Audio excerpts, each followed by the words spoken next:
Ces enfants auraient aimé rester dans le pays qui les a vus naître, des matelas à même le sol.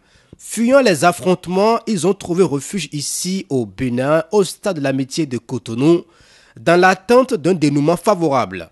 Des Centrafricains avec des affiliations béninoises, coupés de leurs racines depuis des décennies pour certains. Pour les aider, le gouvernement béninois a mis sur pied toute une série d'actions.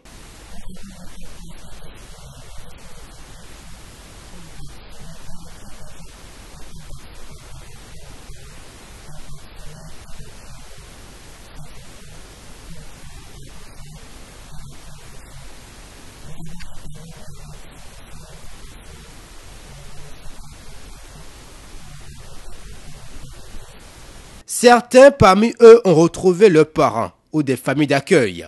Mais avec la crise économique, des difficultés sont enregistrées. Ils viennent rendre visite une première fois.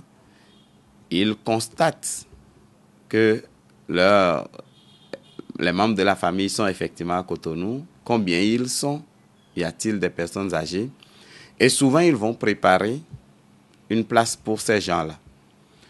Mais ce que nous avons constaté, c'est que beaucoup de personnes sont étonnées par le nombre, souvent par le nombre. Nous avons accueilli des familles de 28 personnes. Le repas, ça pose problème et ils reviennent nous voir, soit pour que nous leur permettions de continuer au moins à bénéficier de la nourriture. Vous savez que les temps sont durs, comme on le dit chez nous. Et prendre en charge 5 personnes qui viennent d'arriver, ce n'est pas toujours évident.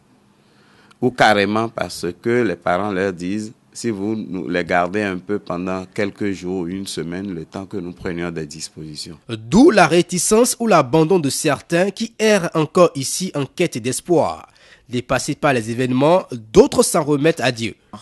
De la manière à laquelle le peuple béninois, touché avec la compassion qu'ils ont pour nous, les frères de la sous-région qui sont à Bangui. Merci Seigneur par ma voix de ce que l'État béninois a fait pour les frères togolais, a fait pour les frères ghanéens, a fait pour les frères béninois. Aujourd'hui, ils croisent les doigts pour que la stabilité revienne en Centrafrique afin qu'ils regagnent leur pays.